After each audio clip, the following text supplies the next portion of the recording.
Dan soalan besar dia adalah sama ada PMX boleh mendapat upside yang sama tanpa membuat beberapa perkara yang menjadi pertikaian sekarang. Saya rasa perjanjian perdagangan yang kita akan bincang selepas ini. That is the substantive part of it, and there's also the optical part of it. Okay. Which you know what it was lah. Yes, I do know what it was. Jadi betul, ada satu dua perkara. Is, could he have gotten the upside without those? I think that's soalan yang betul kita boleh bincang. Tetapi it doesn't change the fact je that on the whole, he won. This last 1-2 weeks politically, dia masih di depan. Yes, dia masih di depan. Tetapi kalau kita tengok the comments, especially on the substantive part of ART, is not a slam dunk lah. Sebab masih lagi banyak soalan ni. Saya setuju. Dan saya nak so it's not a slam dunk. So I wish it was a slam dunk, and it may still be. It could have been a slam dunk. I don't know. Right. But kita kena jujur lah bila kita bagi feedback ni. We will. I think bukan kerana kita dengki, bukan kerana apa, but kita dah cakap awal. It's a win. It's a win. But how much of a win? That's the thing. So bila balik kepada cadangan Syaril, kenapa tak bubar pada tahun 2026, especially kalau Sabah keputusan dia baik, adalah the lingering criticism. Dan kritikan ini datang daripada certain segment of the population tau, voter segment, especially the voter segment yang, as you know, Madani ada struggle sikit. The Malay segment. Kita akan pergilah apa pertikaian dan juga kebimbangan dahulu. Sebelum kita pergi ke situ, saya rasa poin yang saya bangkitkan kenapa saya sebut cadangan sebegitu ialah saya tak nampak how it gets better from here. Because betul apa yang menjadi kekhawatiran substantif dan juga optik yang kita akan bincang seminit 2 minit lagi, ia hanya akan menjadi lebih teruk barangkali dengan peredaran masa. Sekarang ni orang masih dalam euforia. Begitu hebatnya Perdana Menteri kita nak mampu untuk menjadi penganjur yang besar. Bagaimana mempunyai pengaruh macam KJ kata, tengok semua PM dan Presiden lain senyum, bertepuk tangan, bertepuk bahu, bertepuk belakang dengan dia. Well, okay, acara ni dia mungkin berbeza sikit daripada ASEAN lah. Tetapi ada satu lagi acara set piece pada tahun 2027, Sukan C. You know, that, I mean, of course, saya tak nak perbandingkan dua acara ni sebab satu acara diplomasi yang serius, satu acara sukan. Tetapi the impact yang Sukan C boleh ada mungkin lebih menyentuh lebih ramai lagi rakyat yang mudah faham benda tu. That's the last set piece chance lah. Because you got to call it by 27 anyway. Correct. Kan? And 27, early 28. Early 28. Yeah. So saya rasa biasanya incumbent ni dia agak konservatif lah. Kekhawatiran yang dibangkitkan oleh KJ ni, saya rasa dalam tim PM Madani pun ada kekhawatiran yang serupa dan akan membayangi sebarang insentif ataupun sebarang kemahuan untuk panggil pilihan raya yang awal. Jadi saya pun fikir, walaupun cadangan saya untuk fikir buat benda yang awal, tetapi akhirnya biasanya incumbent akan delay. Tapi menarik ni Syaril, Anthony Loke pun dah cadangkan supaya DAP mahu supaya pilihan raya negeri Johor dan Melaka diadakan serentak dengan PRU. So kalau begitu, then of course senario 2026 lah yang Syaril sebutkan tadi. Betul. Mungkin PM akan bawa sampai ke ucapan belanjawan, dan dia akan bubar. Contoh. But whether or not the halo from ASEAN akan kesan best daripada ASEAN ni akan tahan sampai tahun depan, saya tak pastilah. Sebab you only need 2-3 gaffes and krisis seperti mana sebelum ASEAN banyak krisis kan, untuk sentimen menjunam balik. Betul lah. So I mean, there's a consideration. But let's get back to the important intipati lawatan. Okay. So rumusan yang kita nak bagi ni adalah, adakah PMX boleh mencapai kemenangan yang sama tanpa beberapa perkara yang telah pun berlaku semasa lawatan Trump. Okay, first of course adalah optik tarian tersebut. Okay, Benda nampak benda remeh tetapi menimbulkan kemarahan daripada sebahagian segelintir, depends on which side of the fence you are, rakyat yang mengatakan bahawa keterlaluan. Bukan sahaja orang biasa tetapi orang politik pun cakap benda yang sama, dan Rafizi pun cakap benda yang sama. Dan defenders of PMX will say, well, it was a dance that resulted in such a great visit. I don't think so, because ART, perjanjian timbal balas perdagangan, it was cooked already, was done already. It doesn't matter whether you're going to dance or not at the tarmac. Dan kritikan ini lebih kepada optik itu. Setelah 2 tahun genosida berlaku di Gaza, orang yang menyokong rejim Tel Aviv itu datang dan diberikan sambutan jet pejuang F-18 Hornet, ikut Air Force One, lepas tu mendarat, lepas tu ada tarian. Sebab saya sebut benda ni sebab bukan kerana kita tak nak sambut dia. Ramai di kalangan penyokong tegar kerajaan kata takkan kita tak sambut dia, ini national sovereignty kita dan sebagainya, ini tetamu kita. Tetapi apa yang saya nak sampaikan adalah sambut secara biasa pun saya rasa memadai, dan dia akan rasa dihormati. Maksudnya ada kawalan kehormatan askar regimen askar Melayu Diraja, askar Melayu Diraja cukup. Dan saya pernah menyambut Presiden Amerika Syarikat pada tahun 2014. Saya menyambut Presiden Obama bagi pihak Datuk Seri Najib, bagi pihak kerajaan Malaysia, dan tak ada pun tarian. Just guard of honor cukup, dan itu menjadi protokol sambutan seorang ketua negara. So saya fikir satu benda yang kalau mereka yang support PMX dan Madani akan kata ialah tarian itu walaupun tidak mungkin menyumbang kepada ART, tetapi ia menyumbang kepada komen-komen positif yang Donald Trump buat tentang Malaysia dan juga PMX selepas itu. Which ada masalah jugalah. Maknanya kalau kita hadap sangat dengan komen positif daripada Donald Trump, maybe that's the problem. But let's say notwithstanding that, maksudnya ialah dalam logik mereka, ia semua momen itu dari segi awal lawatan itu membawa kepada segala benda positif dari segi optik, ambil gambar dan jenaka yang dibuat antara kedua mereka itu ialah hasil daripada momen awal dalam lawatan itu. Tapi saya bersependapat dengan KJ lah, dan ramai orang yang juga merasakan we wouldn't have done that kot.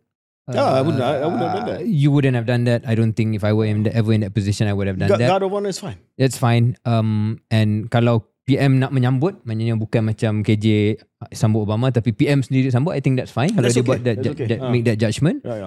Tapi boleh saja Donald Trump itu menari dan PMX ataupun PM berdiri senyum dan melihat dan biar dia buat gelagat dia tanpa mengaibkan dia ataupun, because I think Donald Trump is nothing if not full of confidence. He doesn't need support from someone next to him. Dan biar saja, elegantly smile and let it be. But in his defense, KJ, kalau nak defend lah, this is not out of character lah. Ini memang karakter PMX.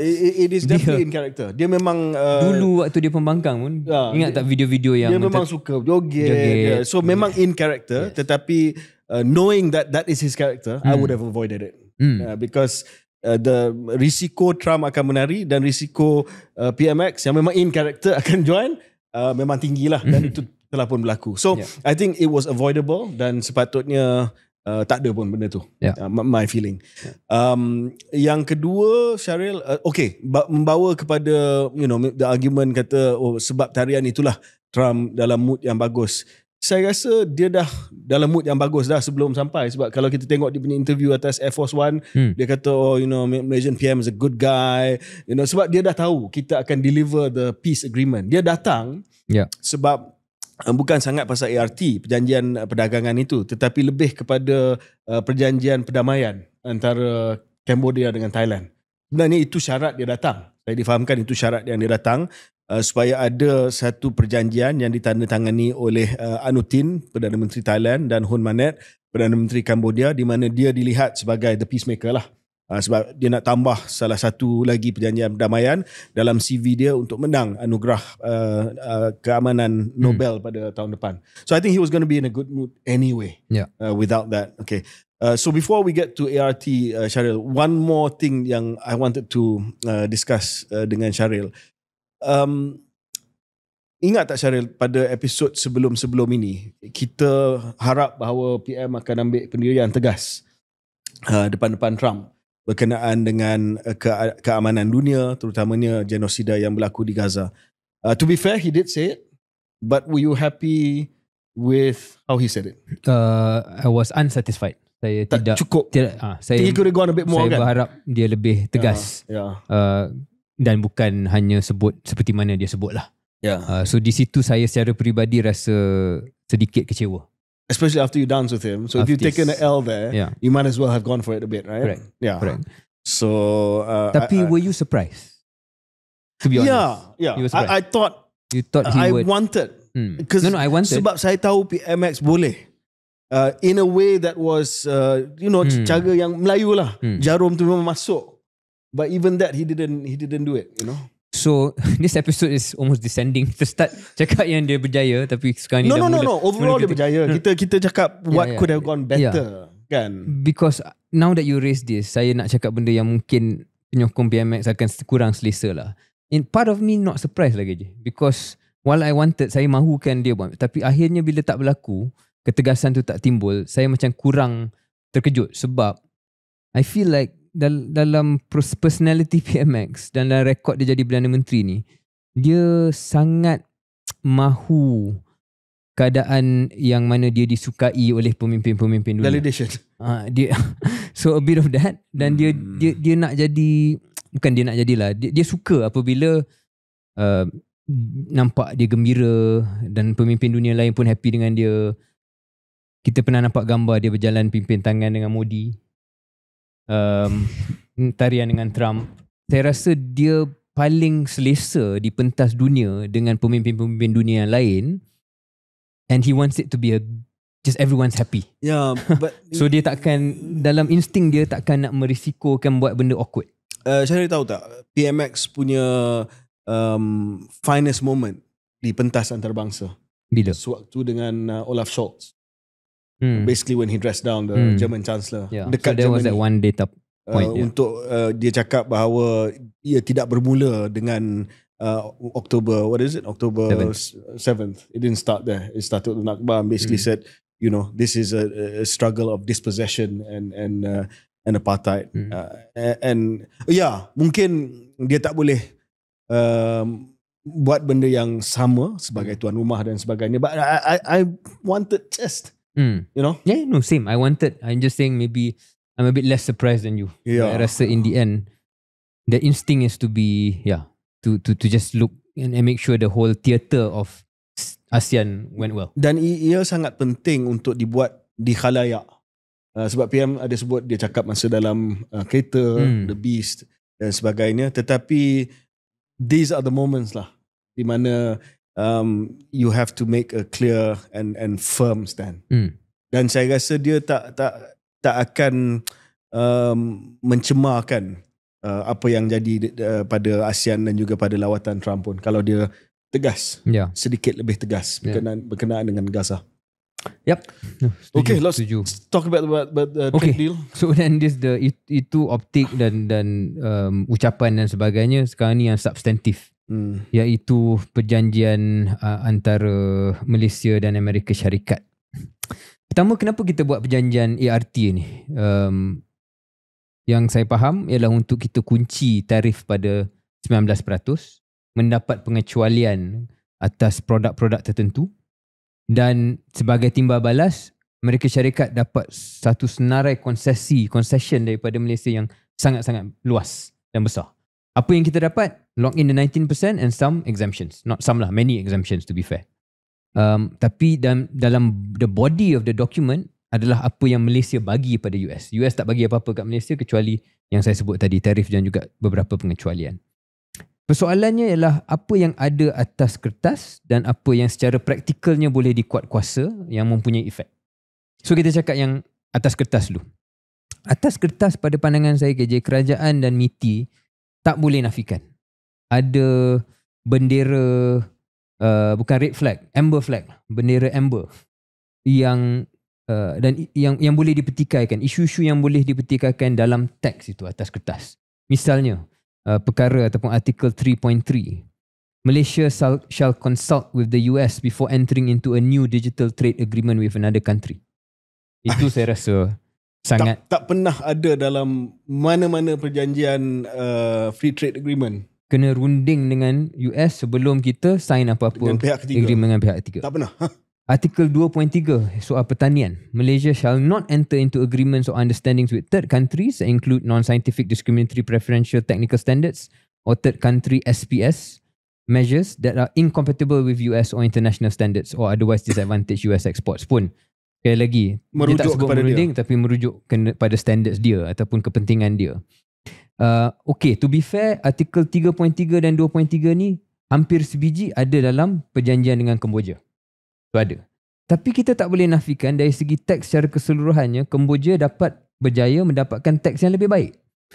Sebab kalau kita tengok satu lagi perkara yang dipertikaikan ramai sekarang ni, 5.1, berkenaan dengan tindakan kita kepada negara ketiga kan, ya, ramai dah bincang ni, which is basically, if I can read in English sikit je sebab that's the original text. If the US imposes a customs duty, quota, prohibition, fee, charge or other import restrictions on a good or service of a third country that considers such measure is that such measure is relevant to protecting the economic or national security of the US intends to notify such measure to Malaysia for the purposes of economic and national security alignment. Upon receiving such notification from the US, Malaysia shall adopt or maintain a measure with equivalent restrictive effect as the measure adopted by the US or agree to a timeline of implementation that's acceptable by both parties to address a shared economic and national security concern, blah blah blah blah blah. Basically, dapat notifikasi daripada US yang kami dah buat, US dah buat sesuatu pada negara ketiga, Malaysia kena ikut berdasarkan lah timeline dia dan undang-undang yang boleh diterima oleh kedua-dua pihak. Berbanding dengan Kemboja, KJ, ada dia punya semangat yang serupa tapi ada beza ayat kedua tu. Ayat kedua dia, upon receiving such notification from the US, Cambodia shall regulate the importation of that good or service into its territory through similar measures as those of the US in a manner that does not infringe on Cambodia's sovereign interests. So dia sebut dengan jelas kepentingan kedaulatan Betul. Cambodia. Betul. Bila kita tengok sama ada perjanjian itu berat sebelah ke tidak, elok kita buat perbandingan dengan negara yang ada perjanjian yang hampir serupa. Dan bila kita buat perbandingan itu, mutatis mutandis, making the necessary adjustments of the name, dates and all that, it appears the same. Tapi apa yang Syaril kata, the article 5.1 tu memang berbeza. Bila dah buat necessary adjustments, it's not the same. Sebab tak sebut tentang kepentingan Malaysia. Betul. So soalan dia sekarang adalah, kenapa untuk Cambodia dia lain? Kenapa untuk Malaysia lain? Ada lagi example, Syaril? Ya, ada poin-poin lain macam KJ sebut tentang tak sebut kedaulatan. Kedua ialah perjanjian komersial yang mengunci kita untuk buat pelaburan di Amerika Syarikat. Ada yang business as usual. Contoh dia kata kita kena buat pelaburan dan juga buat pembelian semikonduktor, perkakas ataupun alatan data center. Itu memang automatik akan berlaku sebab banyak semikonduktor punya syarikat kat Malaysia ni adalah American companies or Western companies. Dia data memang center operators dalam perancangan dia lah. memang dia akan buy from the US pun. Tapi ada yang sedikit janggal, arang batu dan LNG. Yang mana saya tak pasti je sama ada benda tu memang dalam perancangan Petronas dan TNB ataupun terpaksa mereka had to take from other markets. Ya, sebab kalau arang batu lah paling simple kot. Sebab biasanya kita import daripada Indonesia dan Australia. Dan agak kurang logik rasanya untuk kita nak pergi daripada US jauh kan. Tapi sekarang ni dah ada komitmen untuk kita beli sebahagian daripada arang batu kita daripada Amerika Syarikat. Mungkin saya salah, mungkin dah memang ada BAU punya perancangan tapi saya nampak agak janggal. Jadi benda ni KJ, dari segi teksnya yang akan jadi isu, kita akan cakap tentang praktikal nanti. Tapi dari segi teksnya yang saya khawatir adalah sekarang ni yang dah sign the final agreement ialah Malaysia, Cambodia, as far as I understand. Banyak negara lain yang hanya sign kerangka. Ya. Apabila mereka sekarang ni dah ada peluang, negara-negara tersebut dah ada peluang untuk baca apa yang ada kat Malaysia, apa yang dah ada kat Kemboja, dia dah tengok bahawa Kemboja berjaya untuk dilute sikit, mencairkan sedikit perkataan tertentu. Ada kekhawatiran bahawa semakin banyak negara yang sign selepas ini, mereka akan tanda tangani dengan bahasa yang lebih mempertahankan kedaulatan mereka. Mereka lebih bersedia untuk argue balik dengan US dan berjaya merunding teks yang lebih baik. yang atas kertas lebih baik, then it looks bad a bit on Malaysia. Ataupun US akan guna Malaysia sebagai gold standard lah. Kalau you nak, you have to follow Malaysia. And that's not really a flattering place to be. I mean, at least we don't come out the worst lah. Yeah. Kan? At least we're not alone. Kalau nak ikut logik tersebut, saya percaya Amerika Syarikat akan guna Malaysia sebagai gold standard of what they were able to squeeze. Yeah. So kalau you nak you punya tariff rate kekal pada 19 ataupun 20%, which is all the other ASEAN countries, you kena ikut template Malaysia. Betul.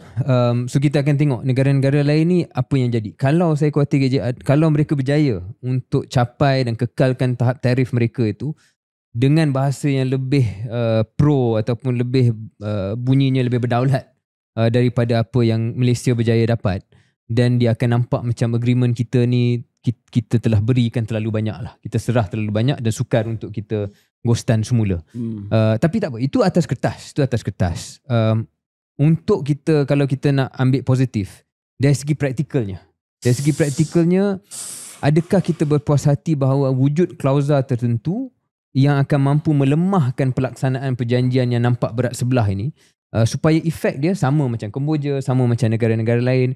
Misalnya, mengesahkan bahawa ada satu dalam perjanjian ni hak untuk pursue ada public policy objectives. Untuk SOE. Untuk SOE dan generally I think government, both parties can pursue their own public policy objectives. Doesn't preclude you to do that. Jadi adakah bahasa itu sebenarnya escape clause? Ada juga yang telah membangkitkan bahawa sebut tentang shared national interest ataupun shared economic interest, shared national security concern. Adakah itu menjadi klausa juga, di mana kalau Malaysia kata this is not a shared economic concern, saya nampak itu yang MITI sebut sekarang untuk 5.1 kan, untuk 5.1, jadi tak payah ikut the rest of the text. Tapi kita tahu dalam realistically lah 5.1 ni yang shared economic concerns, biasanya sasaran kepada semua artikel dan klausa ini adalah China. Dan takkanlah bila berkait dengan China dia tidak akan ada kesan kepada Malaysia langsung. Betul. So in the case of China, it is definitely going to affect us. So maybe the argument is, bagi mereka yang pro perjanjian ni akan kata, okay, forget the bunyi of the text. Tapi akhirnya kalau Amerika Syarikat mempunyai agenda tertentu terhadap China tapi Malaysia tidak berkongsi agenda tersebut, tak payah ikut lah. So that will be the defense. Which I know sounds odd because the rest of the text goes one way. Tapi Amerika Syarikat akan argue that it's in both interests that we follow. Dia macam ni Syaril. Kalau Amerika Syarikat ambil tindakan sanction sebagai contoh kepada negara yang mana kita punya perdagangan pun tak banyak, Venezuela or something like that, then there's no shared economic interest there. Tetapi dia ambil tindakan terhadap China, and then they argue that kita kena ikut. But I guess it's our decision lah to agree or not agree whether that is our economic interest. Ini adalah kalau kita nak ambil satu sudut di mana apa yang ada dalam teks itu sebenarnya kurang penting. Which I know sounds odd, tapi ini adalah dunia Trump. Dan kalau kita setuju bahawa Trump adalah seorang yang nak dilihat boleh sign deal kiri kanan, dia mungkin tak berapa kisah tentang the final details. And then ultimately he's able to say, I've signed trade agreements with X number of countries, and this is what we've got. Tetapi dari segi praktikalnya boleh melambatkan, melewatkan, melengahkan sehingga tak payah buat pun apa yang mereka nak. Malaysia hendaklah melaksanakan atau mengekalkan satu langkah yang mempunyai kesan sekatan yang sama, setara dengan langkah yang diambil oleh Amerika Syarikat, berlandaskan komitmen untuk memperkukuh hubungan dua hala. So Amerika Syarikat akan kata, if you don't follow us with China, then it's going to affect our supply chain with you. But I guess the previous line, KJ, to address a shared economic or national security concern, that's the yeah, part. but they're going to say that, you know, our supply chain is inextricably linked to theirs. That's where the pertikaian is going to come in. Yes, tetapi who decides? Who decides? Tetapi saya risau, Syaril, sebab if you look at the weaponization of economic policy by the US, bukan hanya zaman Trump, tetapi sebelum-sebelum ini, bermula dengan Iran, lepas tu Russia, lepas tu China, they're going to play hardball on this. Dia tak akan kata, okay lah, Malaysia kata, you know, it's not it's not going to affect dua hala, Amerika Syarikat dan juga Malaysia. So the hope is dari segi praktikal kita mampu melengahkan, And saya nampak bahawa ada dunia yang macam KJ katakan mereka play hardball. Ada juga dunia di mana kita berjaya untuk dengan bijak menggunakan klausa-klausa tertentu untuk tidak membuat perkara yang paling drastik seperti mana yang mereka minta. Tapi yang saya khawatir lebih ialah esok selepas dah tak ada Presiden Trump, bila maybe Presiden JD Vance or whoever becomes President of the US, adakah mereka akan mengambil pendekatan yang lebih detail tentang setiap trade agreement, terutamanya kalau trade agreement kita ni yang paling pro-US berbanding dengan yang lain. Then they come back to the text in say 5 years and they say okay, sekarang ni RTM dah tak boleh buat ada content lokal. Sebab itu salah hapuskan satu syarat 80% kandungan tempatan dalam lesen penyiaran dan hendaklah membenarkan penyiaran program luar negara semasa waktu siaran utama prime time. Tapi irony dia, Syaril, when you do this, you think we're going to consume more Western stuff, or you think Indonesia and Korea and India are going to benefit? Probably all those other countries sebenarnya. But for example lah, right? Ataupun mereka akan impose dengan lebih agresif syarat 70 bilion untuk pelaburan tertentu, dan dia akan track dan dia akan minta untuk kita kejar dan juga capai angka-angka tertentu. So saya rasa ada dua garis masa di sini. There's the Trump world, which I'm a bit more positive kerja because I feel he is not going to be detail oriented and his people are just going to want to show off the wins. And then there's the post-Trump world, which I'm more worried about. Dia tak detail oriented, Syaril, tapi the US bureaucracy is. Dan saya tak boleh tegaskan benda ni lagi sebab whether it is the State Department, whether it is Representative of Trade, Commerce Department, US Treasury, mereka sangat-sangat tegas untuk memastikan bahawa setiap negara yang ada perjanjian dengan Amerika Syarikat mematuhi the letter of that. Right. I mean, it doesn't matter who the president is. I've seen the US bureaucracy and they've clearly come out with an agreement yang saya rasa okay, kalau kita nak adil kepada kerajaan dan juga kepada Zafrul, this is what I'll say lah. He agreed to this with a gun pointed at his head. Ada pistol yang diletakkan di kepala dia. Dia kata, this is the best you're going to get. Either you sign it or I'm going to shoot you. So charitable view, this is the best that we could get. Now real view is that this is a lopsided agreement. Dan kalau sekiranya Amerika tegas untuk melaksanakan, maksudnya hendaklah, shall is wajib, then it's going to be problematic. The only problem with that charitable view, I guess, is Cambodia got a better text. So that's the challenge lah untuk yang nak mempertahankan ni. Dan saya setuju, saya faham bahawa kalau bukan dunia Trump ni, kita tak akan buat pun benda ni. Mana ada rush into this kind of agreement kan. Dulu masa kita nak buat TPPA pun punyalah lama untuk convince, right? But this is a different world, and I understand kalau kita dalam kedudukan itu pun, you either get this and you get this 19%, or there's no guarantee that we won't hike it up to 100%.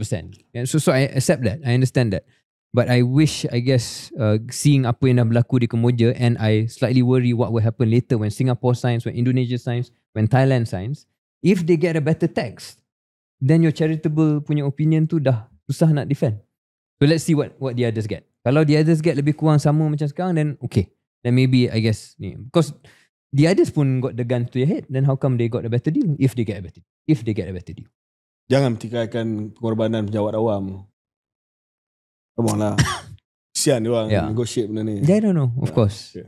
There's a shade that susah untuk kita nak respond.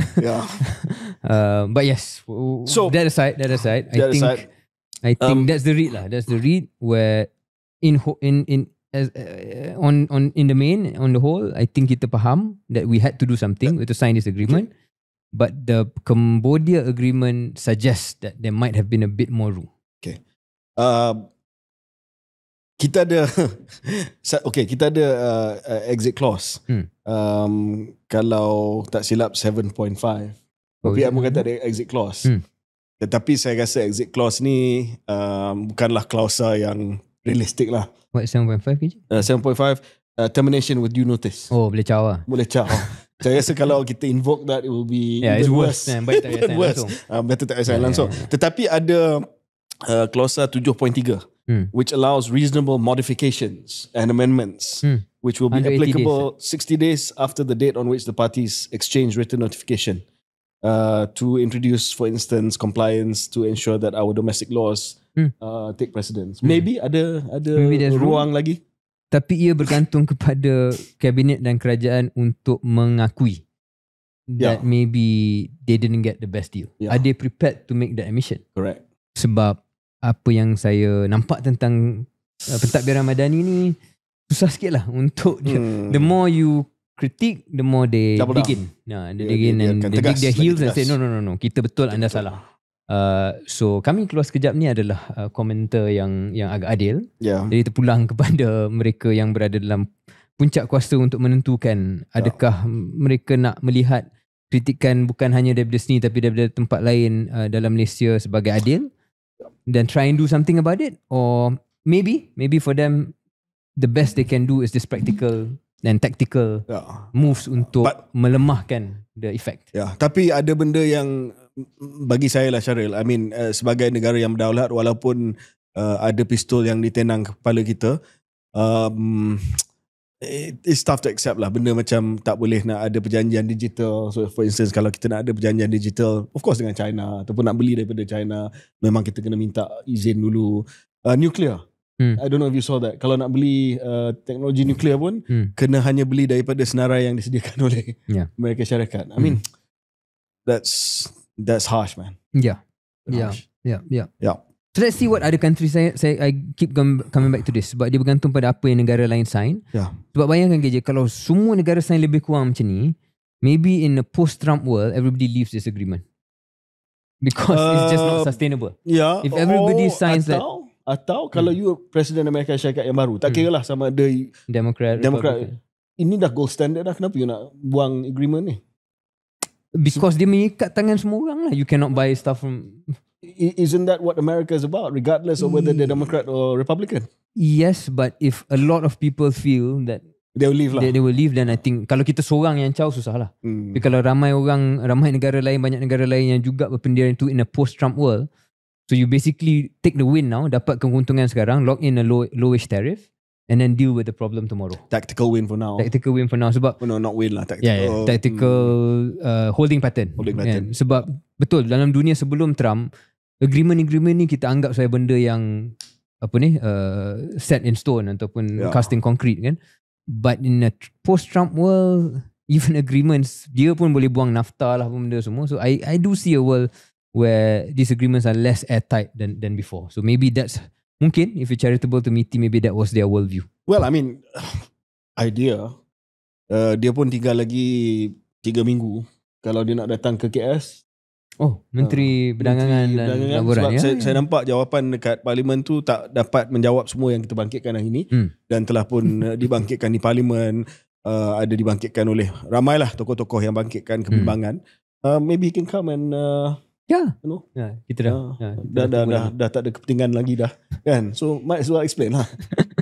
Janganlah cakap tak ada kepentingan lagi. No, buat masa ni lah. Buat masa ni dia dah on the way out, so dia boleh explain kenapa perjanjian ni tidak menjejaskan kedaulatan kita. Cuma kalau kita nak ambil tafsiran yang positif kita tengok apa yang dijelaskan oleh Zafrul, di mana dia sebut bahawa nombor 1, dia tekankan garis merah. Garis merah yang paling utama sekali adalah isu Bumiputera. Dalam perolehan kerajaan dan sebagainya, ini langsung tidak dilanggar dalam perjanjian. Saya rasa itu betul dan kita perlu berikan kredit bahawa benda itu tidak dikompromi.